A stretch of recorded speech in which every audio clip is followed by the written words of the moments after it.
नमस्कार, कशा आहात आपण? दिवाळी झाल्यानंतर हे जे दिवे शिल्लक राहतात तेलकट चिकट दिवे असतात, म्हणून एकतर आपण पुढच्या वर्षासाठी याला ठेवून देतो किंवा असेच याला फेकून देतो। पण याला फेकून न देता आपण दिव्याचे भरपूर घरामध्ये उपयोग करू शकतो आणि यामुळे आपले अवघड किचकट कामे तर सोपी होतीलच, त्यासोबतच भरपूर पैशांची देखील बचत होईल।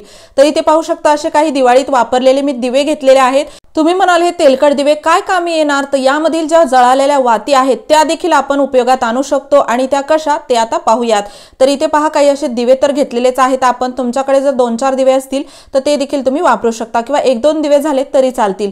इथे आपल्याला ज्या वाती आहेत ते एका दिव्यामध्ये अशा काढून घ्यायच्या आहेत, कारण की या वाती तेलकट असतात, अर्धवट जळालेल्या असतात आणि या तेलकट वातीमध्ये भरपूर तुम्ही पाहिलं तर तेलही असतं। तर याला फेकून न देता असं एका दिव्यामध्ये एकत्र करा। आणि हो, तुम्ही हा व्हिडिओ कोणत्या गावातून किंवा शहरातून पाहत आहात ते मला कमेंट बॉक्स मध्ये नक्की सांगा, जेणेकरून माझा व्हिडिओ कुठे कुठे पोहोचला मला ते कळेल।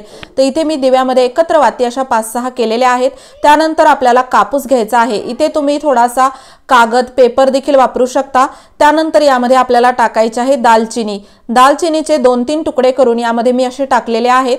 त्यासोबत इथे तुम्ही लवंग देखील टाकू शकता। आपल्याला थोडासा कापूर यामध्ये टाकायचा आहे। कापूर माझ्याकडे बारीक केलेला होता तो मी यामध्ये टाकलेला आहे। त्यानंतर आपण याला पेटवणार आहोत। यामध्ये तेलकट असणाऱ्या वाती खूप लवकर पेट घेतात, त्यासोबतच आपण कोरडा कापूसही घातलेला आहे, तर छान या पेट घेतात आणि थोड्या वेळानंतर हे अर्धवट जळतं आणि पूर्णपणे विझून जातं। तर यामधून धूर यायला लागतो। यामध्ये जी आपण दालचिनी वापरलेली आहे ती घरातील पूर्णपणे दुर्गंधी घालवण्यासाठी कामी येते, कारण की थंडीमध्ये घरामध्ये ऊन येत नाही, कुबट दमट वास येतो, तो घालवण्यासाठी हा उपाय खूप कामी येतो। त्यासोबतच घरामध्ये जर मच्छर होत असतील, रोगराई पसरत असेल तर घरातील पूर्णपणे मच्छरही निघून जातात। अगदी घरगुती पद्धतीने कोणतेही केमिकल न वापरता जुन्या तेलकट दिव्यामध्ये आपण हा उपाय करू शकतो आणि ज्या खराब झालेल्या जळालेल्या वाती असतात त्या देखील वापरून आपला भरपूर फायदा होतो। तर पाहू शकता यामधून चांगला धूर निघत आहे। घरामध्ये तुम्ही याला कुठेही वापरू शकता। त्यानंतर परत मी असे तेलकट चिकट दिवे घेतलेले आहेत। त्यामध्ये पहा एक दिवा आपल्याला घ्यायचा आहे आणि आपल्या घरामध्ये कुंडीमध्ये असलेली माती म्हणा किंवा अशी जर कुठे शेजारी थोडी माती असेल, थोडी त्यामध्ये असे खडे वाळू असली पाहिजे, मोठी मोठी माती असली पाहिजे, अशी माती आपल्याला घ्यायची आहे। अगदी थोडीशी माती घ्या। आणि हो, तुम्ही जर चॅनलवर नवीन असाल तर नक्की चॅनलला सबस्क्राइब करा। असेच उपयोगी व्हिडिओज मी तुमच्यासाठी घेऊन येत राहते। तर अशी थोडीशी माती आपल्याला लागणार आहे। तर इथे तुम्ही एखादा दिवा जरी बारीक थोडासा करून, म्हणजे त्याला तोडून थोडं बारीक पावडर जरी त्याचं करून घेतलं तरी चालेल, जर कुठे माती भेटत नसेल तर। पण भेटत असेल तर माती घ्या। त्यामध्ये आपल्याला थोडंसं वॉशिंग पावडर टाकायचं आहे। इथे तुम्ही भांड्याची किंवा कपड्याची साबण देखील टाकू शकता यामध्ये। तर याला मी असं मिक्स करून घेतलेलं आहे। थोडंसं पाणी टाकून आपण याला असं ओलं करणार आहोत। आता हा ओला केलेला पूर्णपणे भाग आपल्याला दिव्यामध्ये टाकायचा आहे। इथे आपल्याला तेलकट चिकट दिवा अजिबात धुवायची गरज नाही, त्यामध्येच आपण ही माती अशी भरून घेणार आहोत। इथे तुम्ही याला असं उन्हामध्ये वाळत ठेवू शकता किंवा एकदाच 5-6 दिव्यामध्ये भरून अशा प्रकारे हे असं तयारही करू शकता। तुम्ही म्हणाल हे तयार करून कुठे आणि कसं वापरायचं, तर यामुळे तुमचं सगळ्यात अवघड आणि किचकट काम सोपं होणार आहे। तर एक दिवा मी इथे वाळवून ठेवलेला होता, पाहू शकता असं खूप छान हे आपली एक साबण म्हणू शकता तयार झालेली आहे, किंवा इथे एखादा स्क्रबर सारखाही तुम्ही याचा उपयोग करू शकता। आपल्या घरातील लोखंडी भांडे किंवा अशा प्रकारचे जे तवे असतात किंवा इतर कोणते भांडे, कढई म्हणा, कुकर म्हणा, तर त्याचे जे बूड असतात ते खूप जास्त काळे पडतात, त्यांना सहज घासायला गेलं तर ते निघत नाहीत। पण या आपण तयार केलेल्या दिव्याच्या मदतीने हे भांडे खूप छान कमी मेहनतीत अगदी नव्यासारखे चमकायला लागतात। तर हा दिवा आपण इथे अशा प्रकारे साबण आणि घासणी दोन्हीचं काम करतो। तर इथे जे लोखंडी तवा मी घेतला होता अगदी तुमच्या समोर होता, किती जास्त काळा कुट्ट झाला होता। आणि असे जे भांडे असतात ते खूप जास्त मेहनत करूनच घासले तरच हे स्वच्छ होतात।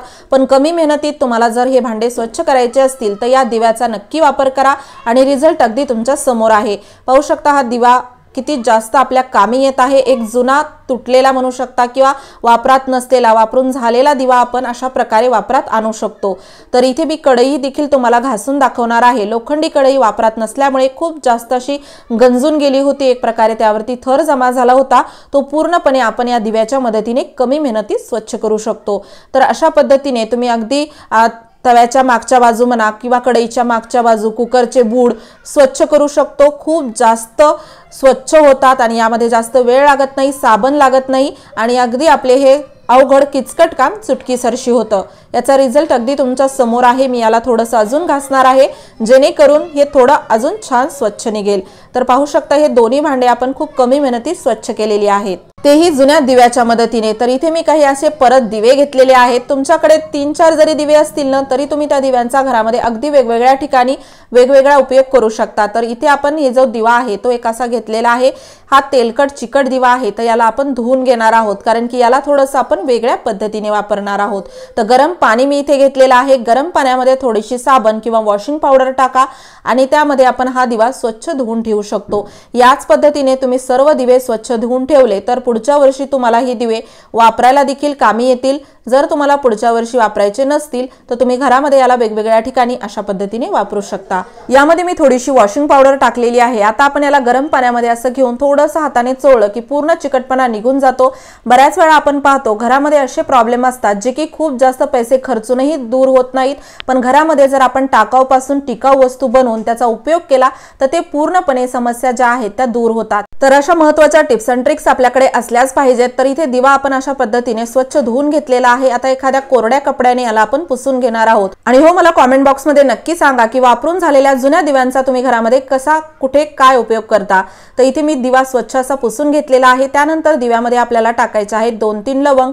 लवंग इथे बारीक करून देखील तुम्ही टाकू शकता किंवा हाताने अशा 2-3 याचे भाग करून जरी टाकल्या तरी चालतील। त्यानंतर यामध्ये आपल्याला टाकायचे आहे एक लवंग इथे तुम्ही बारीक करूनही टाकू शकता किंवा त्यामधील आतमधील भाग किंवा वरचा जरी भाग जरी दोन्हीपैकी एक गोष्ट जरी यामध्ये टाकली तरी चालेल, पण इथे माझ्याकडे एक लवंग होती तर पूर्णच मी यामध्ये टाकलेली आहे। त्यानंतर यामध्ये आपल्याला टाकायचा आहे थोडासा कापूर बारीक करून।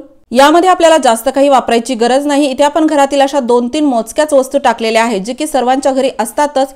त्यानंतर इथे आपल्याला लागणार आहे एक पांढरा कॉटनचा कपडा किंवा इथे तुम्ही कोणताही कपडा घेऊ शकता, फक्त तो कपडा पातळ असला पाहिजे।